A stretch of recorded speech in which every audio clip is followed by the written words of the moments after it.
we have to be able to discuss our issues, discuss our governments, our governmental structures, our economic models, our political theories, and so on. We have to be able to discuss all of that without any reference to the West, without any reference to their paradigms, to their definitions, to their labels, and their categories, and so forth. For some reason, this seems a lot harder than it should be.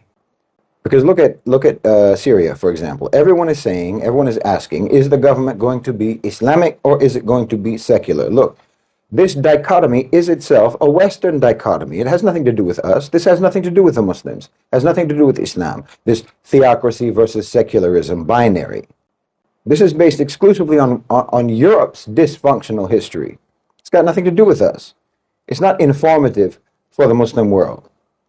There's no reason at all why we should apply their reductive terms to our societies. They don't fit. I mean, there are actual historical reasons in the West why they created this dichotomy. First, they were ruled by the church, even though Christianity has no laws, and Christianity doesn't provide a framework for managing society, for administration, and so forth. Meaning, when they were ruled by the church, they were ruled by an authoritarian institution that claimed divine right. So they eventually rejected that, and then they created what they called secular government. Those secular governments were also authoritarian, and they were also treated as if they're sacred until now, but they're not the church.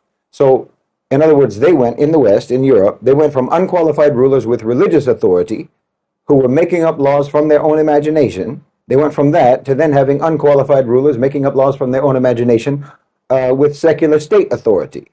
So, I mean, really, the whole thing is a bit of a fraud anyway. The concept is that you could either have a government that's based on rules that are derived from religious law, or you can have rules that are man-made law. You can either have a government where the ruler is regarded as a representative of God, this is their concept, or a government where the ruler is a representative of the nation state, representative of the people, or what have you. That's the idea. And this is an idea that has nothing to do with us. This has nothing to do with Islam or Muslims or anything. Our approach to governance is neither theocratic nor secular by Western definitions. We approach governance according to our principles as Muslims, according to our values as Muslims, according to our priorities as Muslims, our understanding of right and wrong, and so on. That's how we approach government. We don't have a fixed system or a fixed governmental model. We can apply our approach to any model, to any system, according to whatever best suits the needs of our societies. That's how it's supposed to work. When you start trying to impose Western misunderstandings, then you complicate and confuse what should otherwise be a perfectly organic approach. The so-called Islamists are among the worst offenders in this regard, in my opinion. They have a very westernized, it's counterintuitive for people to hear this, but they have a very westernized, colonized mentality, a colonized, westernized misunderstanding about government in Islam. Because they have bought into this whole secular theocratic dichotomy. So, for instance, they want Julani in Syria to declare that Syria is going to be an Islamic state, or what have you. And they're going to object to it if he calls Syria secular. But none of this means anything in reality. What you're going to have in Syria, insha'Allah, bi'idhnillah, is a government which is comprised of religious Muslims who care about Islam and who care about the people of Syria. Their decisions and their policies will be based upon their religious morality, their religious principles, and their religious duty to secure the general welfare for the population. That is an Islamic government, if you need to call it that. With regards to Sharia, I'm sure that it will probably be enshrined in Syria as the foundation of the law, just as it is in most Muslim countries, but with relatively flexible implementation. Again, that will be according to what suits the needs and the interests of the society. And that's the way it's supposed to be. You really need to get out of your head all of these Western ideas about what Islamic government is and what Islamic government isn't. A lot of these jihadis and these Islamist types are really basically Muslim Orientalists who think Muslim countries are supposed to be like some kind of a Rudyard Kipling novel or something. Like Julani is supposed to have a harem and supposed to be chopping heads off in the public square. That the Quran is supposed to be blasting from loudspeakers 24/7. You're supposed to throw people in jail if they don't attend the congregational salah in the masjid. This is their concept. But I'm sorry, this is a very Western, in fact, it's a Western Islamophobe's fantasy.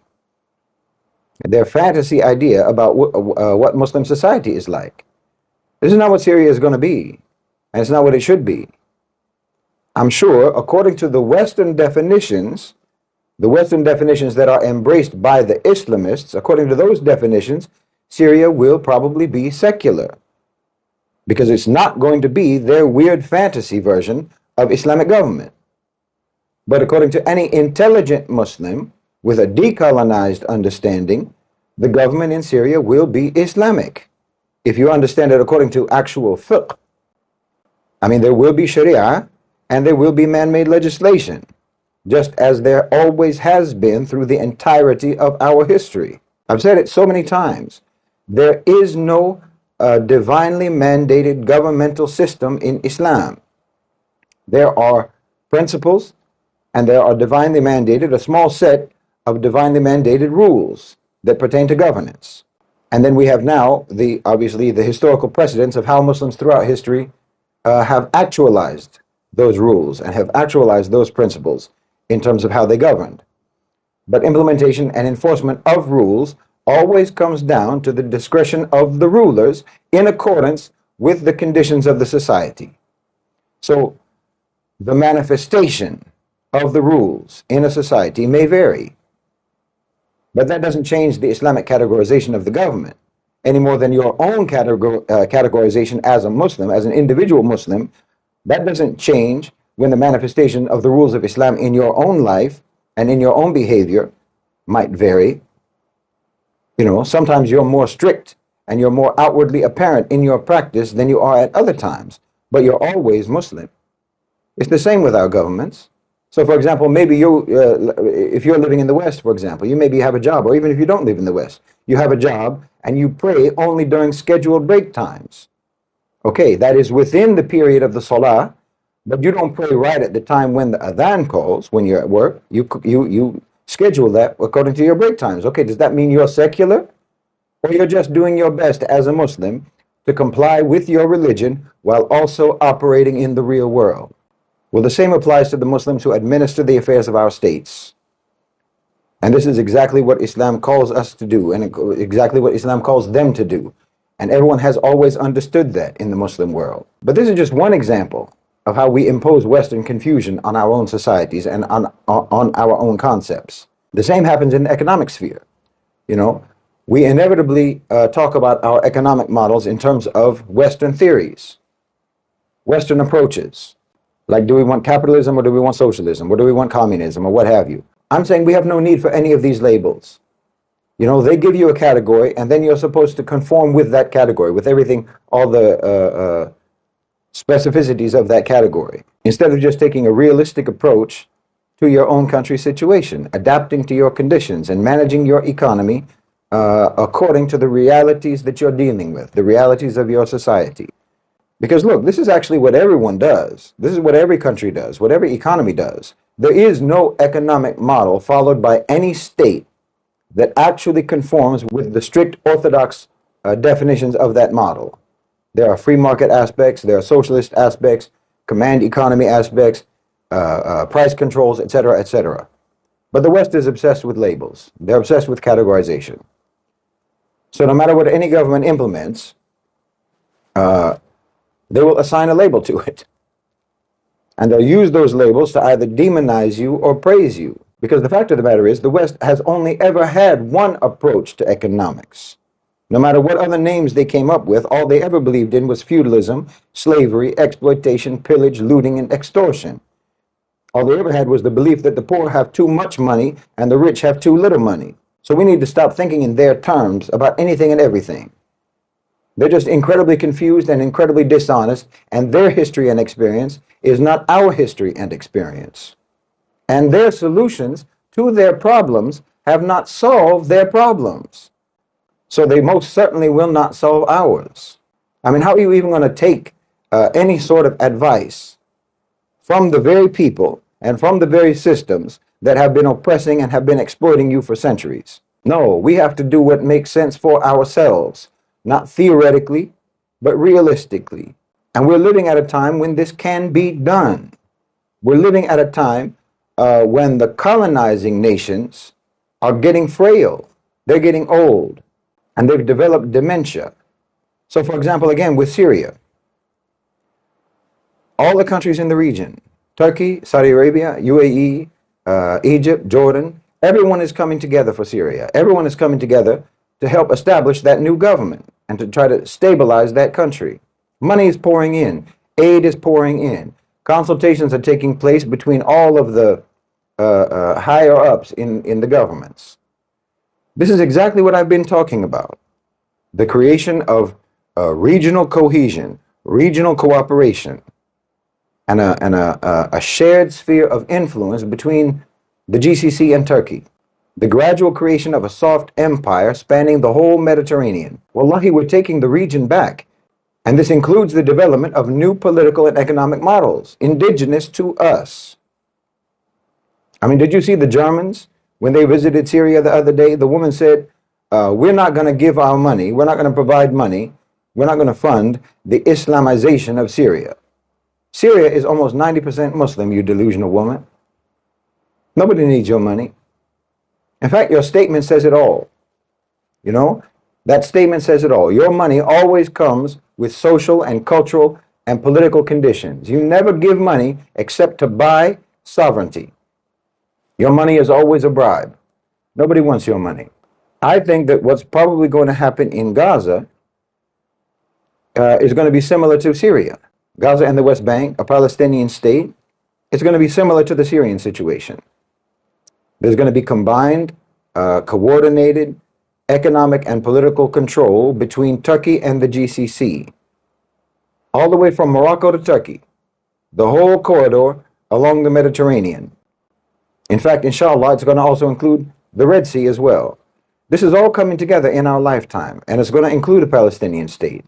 And yes, that corridor of influence, that corridor of control, ultimately is going to absorb Israel too. But what they're doing right now is just outflanking Israel, shoring up control of the surrounding states and the trade routes, while Israel just continues to bleed out their economy, bleed out their industry, bleed out their own credibility on the world stage, their own sources of external support and so on, and continuing to hollow out their own population. The Israelis are surely aware of what's happening, and they're desperate to try to secure some leverage for themselves, and that's probably why they've seized those water resources, those water supplies in Syria. But in my opinion, they're playing an old version of the game. They don't understand the rules of the game being played in 2024. The Zionists and the neocons are out of date and out of touch. In my opinion, and I've said this many times before, the A-national OCGFC are the ascendant unipolar private sector superpower, not the nationalistic OCGFC, who are basically the military-industrial complex of the United States, and they're politically represented by the neocons and by the Zionists. The Zionists are sort of a sub-brand of the neocons. But the A-national OCGFC, which means the owners and controllers of global financialized capital, whose interests are not exclusively tied to the American economy. The A-national OCGFC are interested in stabilizing the Middle East, working alongside BRICS. They're working together with BRICS. And that means that they're interested in diffusing Zionism. They're interested in cutting Israel loose from the United States and the United States loose from Israel. In my opinion, that was the whole motive behind the Abraham Accords to begin with. That's the whole motive behind the Western push for normalization, basically to facilitate the breakup of America from its crazy girlfriend. Because it's a tricky business, you know, to extract yourself from a toxic relationship with a crazy person. And the safest way to do that is to set that crazy person up with someone else, you know, palm her off on someone else to buy her Gucci handbags so she won't make problems for you. I think that's what normalization is, in my opinion. It's a transfer of Israeli dependency from America and the military-industrial complex over to the Arabs. That's what normalization actually means. With what's coming together in the region, the soft empire that they're building, stretching all the way across North Africa, all the way to Turkey, this is going to be a juggernaut. And Israel will be absorbed. It's inevitable. I mean, okay, look at the water resources in Syria. Extraction of water from Syria is eventually going to have to be negotiated. You can't just take it. Okay, even if you don't negotiate it, which isn't really realistic, but even if it isn't, and Israel just steals the water, even in that case, look, the water management company for Israel is called Mekarot, and it's currently state-owned, but it's on track to privatization, which means that the water management of Israel, or the water management company of Israel, is going to belong to whoever invests in it and who buys shares in it, which means it can easily become a Dubai company or a Saudi company. It could even become a Syrian company. You see, territorial conquest is rendered irrelevant in the era of economic conquest. And after the conflict ends, Israel is going to become a neoliberal auction block. Everything is going to be privatized. Everything is going to be for sale. There are already plans to privatize several key state-owned sectors in Israel. The Israeli Electric Corporation, Mekarot, the water management company, Israel Railways, Israel Aerospace Industries, even Israel military industries, not to mention the ports. Okay, the GCC, Turkey, the A National OC GFC are going to be able to basically buy the whole state. Okay, so what political model is that? What economic model is that? This is a kind of collective sovereignty being built, political and economic coordination that's taking place between all of these countries, solidarity and power sharing. It's not isolationist per se, because there is cooperation with foreigners, there is cooperation with multinationals, cooperation with BlackRock, etc. They are utilizing some elements of the neoliberal formula, you know, even some elements from the formula of disaster capitalism and the shock doctrine that was discussed by Naomi Klein. But they're flipping the script on it, just like the GCC did with Egypt. You know, the U.S. forced IMF reforms on Egypt with the intention of being able to take over Egypt. But instead, the GCC took over Egypt. The U.S. and Israel wanted the war in Syria to go on indefinitely with the intention of being able to take over economically, take over Syria economically. But the GCC and Turkey took over. So they're flipping the script on them. All the foreign troops are being kicked out of the Sahel, out of Mali, out of Burkina Faso, out of Niger, out of Senegal, out of Chad. You know, right now, Turkey is mediating a resolution, inshallah, to the Sudan conflict. I'm personally confident that the Gulf and that Turkey will reach an understanding about Libya as well. So that means that this entire region in Africa is also going to be incorporated into the Muslim soft empire, working together with BRICS, particularly working with Russia and working with China. And as for the U.S., well, in my opinion, they're withdrawing. They're withdrawing from the world, and the military-industrial complex is going to be focusing on conflict in Europe. Because frankly, Western populations have failed to keep themselves relevant because they're not even reproducing. The most that they can do to try to keep their economy moving is to try to bring in immigrants. But the anti-immigration sentiments that are being pushed by people like Trump and people like Elon Musk, in my opinion, are actually part and parcel of the A National OC GFC's desire to let the West go extinct and to keep the Global South populations in the Global South so that they can be workers there, they can be consumers there.